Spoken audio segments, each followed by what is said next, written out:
Jacob's Quest, and today I just finished watching episode 10 of Andor, and this is the really epic conclusion to the three-part prison arc, I guess you would call it.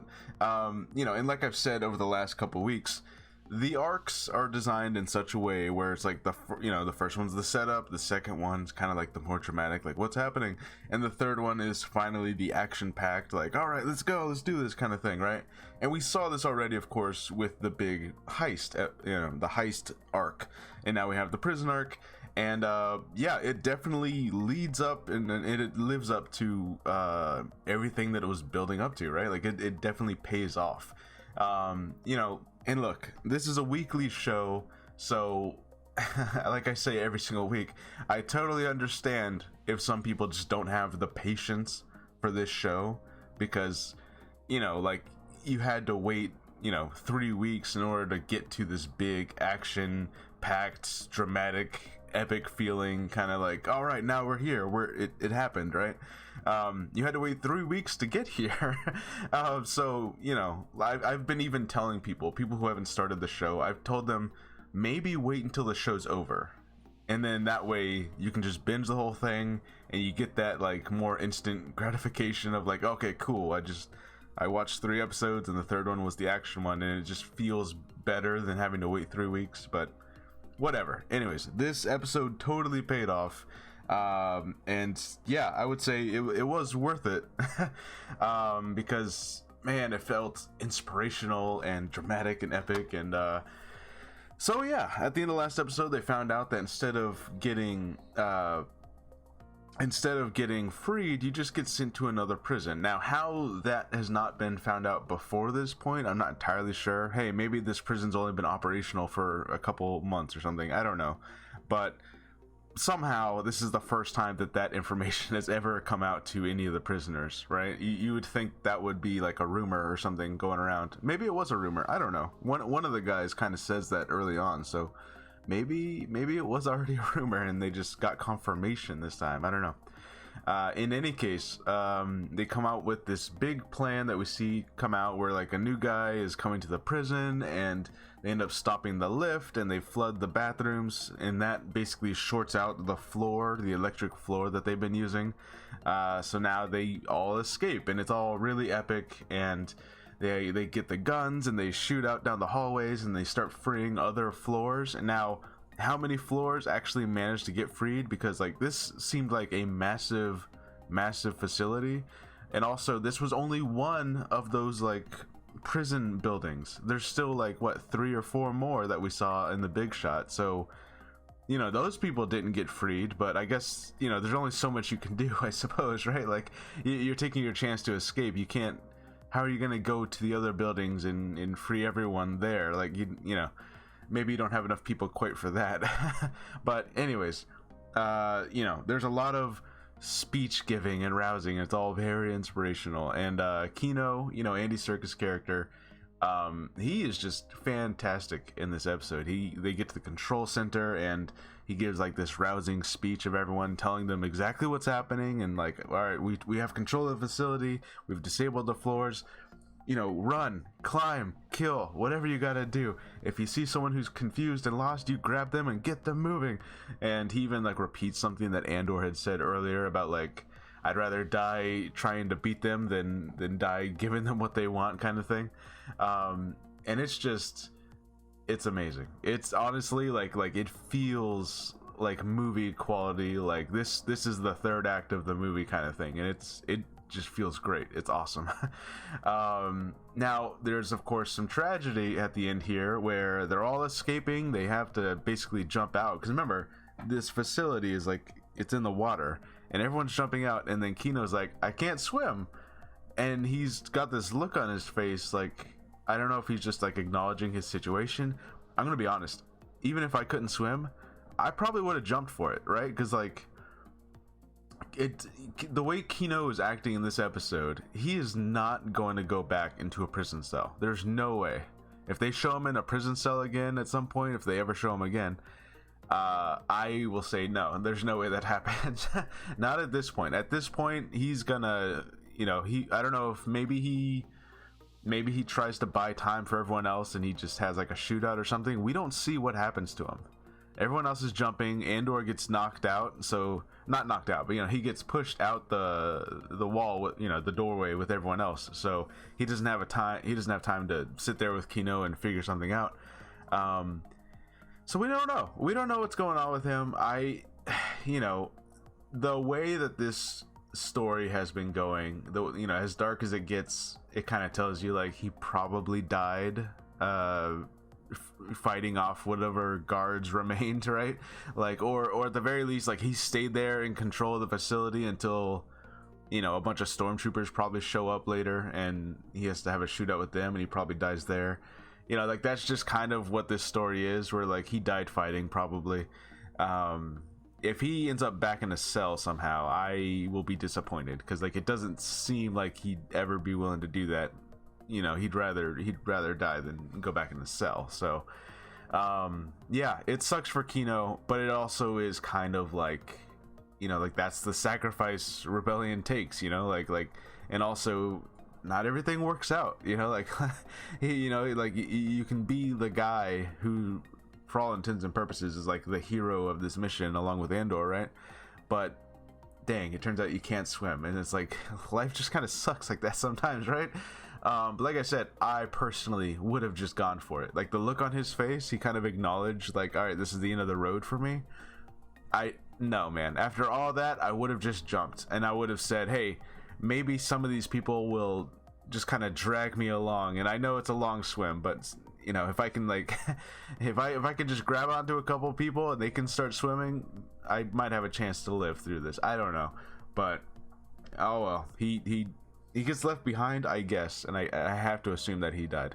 But yeah, just the whole prison break, the flooding of the waters, they break the pipe and they stop the lift, and then they go to the other floors and they just kill everyone, and everyone's like really confused at first, and they're like, one way out, and everyone's chanting, and man, it is it's really, really awesome.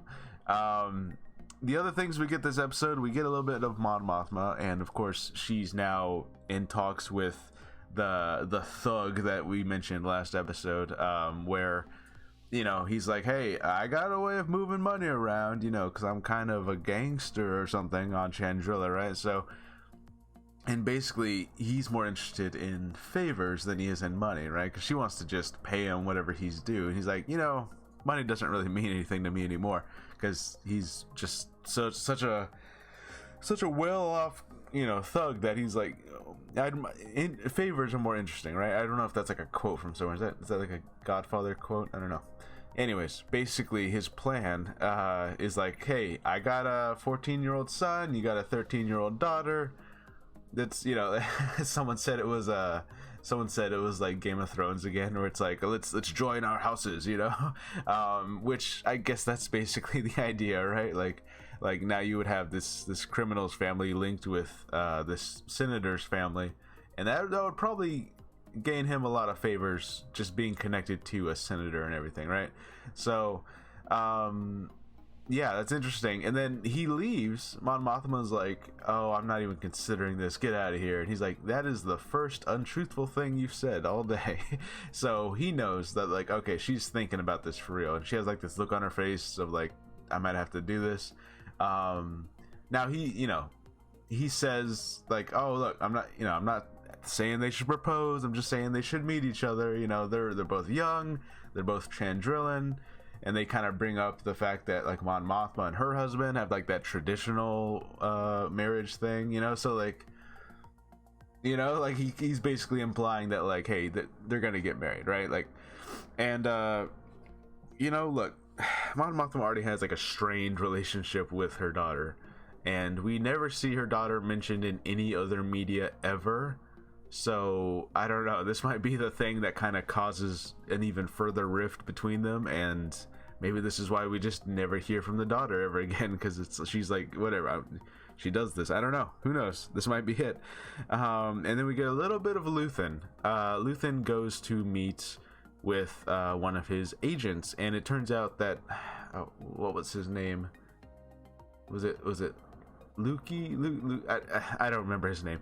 It was there's a there's a redheaded ISB agent with a mustache. This guy, we've seen him in the background of a couple of shots. I think he's had a couple of talking roles during the whole Deidre, Deidre scenes. I think he's like always in the background, but it turns out he is working with Luthen, and so he starts telling Luthen everything that the ISB knows about how like they found that rebel pilot and they kind of staged it like an accident, and they're gonna use it to somehow to what are they doing? The other rebel cell, I forget the guy's name. We haven't seen him yet, but there's another rebel cell out there that was gonna do some big plan, and now they found out about it, and so they're gonna find a way to trap that other rebel or something. I don't know. Basically, Luthen's like, hey, look, we're gonna just let that other rebel cell we're gonna let that happen. Okay, that's like 50 guys. That their plan's gonna go horribly wrong because the ISB knows about it now. We're just gonna let that happen in order to keep your cover under attack, right? Because like if the rebels know about it, then the ISB is gonna be like, oh, okay, so someone's leaking information, so we can't have that. So we're just gonna let the rebels die, basically. And again, like Luthen he's showing himself more and more to be like definitely a morally gray character, more of a Saw Gerrera type, where it's like, hey, I'm all for fighting the Empire and beating up the bad guys, but also if I need to sacrifice some of my own people in order to get results or to keep someone's cover, I'm gonna do that. Like he was already willing to kill off Cassian because he knew too much, right? So Luthen is a complicated character, and even in this episode or in this scene, he's kind of asking like, well, what do you sacrifice? You sit there in the shadows all day and no one knows anything about you. And he talks about how like, I sacrifice peace and I sacrifice my personal life and I sacrifice this and that, and I don't know if I buy all that. Like, we don't know his actual background, right? Like maybe we're kind of getting implications that his family or his wife or someone was killed in his past, and that's why he's actually doing all this, but we haven't actually been told anything about him, right? So it does feel like, I don't know, there's gonna be something of significance happening there, but I don't know. Luthen he's like this guy that like, okay, he sounds really cool and he talks, and you want to root for him, but then at the same time he turns around and like he's willing to just sacrifice 50 people to keep one guy's cover, right? It's like, I don't know. And this guy wants out. He's like, I have a family now, I have a daughter, things are different. We took a vow to like work for the cause, and I played this part pretending to be an Imperial ISB agent every day, and just gathering information for you. But he wants out, and then Luthen's basically like, you're not getting out, man. Like, we're gonna let these 50 people die. You got a family. I know so much. You know too much. There's no getting out. Like, you're here now. Because truth is, if this guy tried to get out, I'm pretty sure Luthen would just have him killed. Because he knows too much, right? Just like Cassian. It's like, nah, you know too much. You see my face. You know what I sound like. Can't have you around, So, oh man, things are getting tense there. It feels, I think there's some footage of Luthen with Saw Gerrera still that we have not seen, so I assume that he's gonna meet up with him again. And it definitely just feels like Saw Gerrera is the kind of company that Luthen should be keeping, so I'm sure they're gonna work together even more closely because they're willing to sacrifice anything for the cause, right? Pretty crazy. So Andor is now escaped. We only see him on the beach with that other guy from Rogue One, which again, if people on the internet hadn't told me that like, oh, he's that one guy in the background of Rogue One, you see him several times, and it's like, I literally would not have known that was the same guy. I didn't even know that was a character, but yeah, there's that one guy that he escapes with. Now I'm sure everyone else just went to different shores along the beach or something, and we're gonna find out what happens. I mean, there is still a lot of footage that we haven't seen yet, and there's only 2 episodes left. I imagine Cassian's gonna end up going back to Ferrix and maybe trying to fix things, maybe trying to get his mom to, again, like, hey, we got to get out of here. But His mom was sick last time we saw him or saw her, so I don't know if she's still around by the time Cassian gets there. But yeah, in any case, the whole Luthen thing, it's definitely feels very spy thriller, very like, oh, we're definitely all in the gray area here. Like, Luthen's not a good person, but he even points out himself about how, like, you know, I'm fighting for a sunrise that I know I'll never see, and I'm never gonna get any gratitude for this, and I have to give up being a nice person. That's what I'm sacrificing, kind of thing, you know. So like, he acknowledges that he's like a morally gray guy who has to do some shady stuff in order for any of this to work, right? So he knows, but still, it's I don't know, it's kind of hard to root for him when he's just so easily willing to backstab Cassian after he did this job with him. So I don't know, but yeah, prison escape sequence was amazing. This episode, just, I believe catharsis would be like the word, right?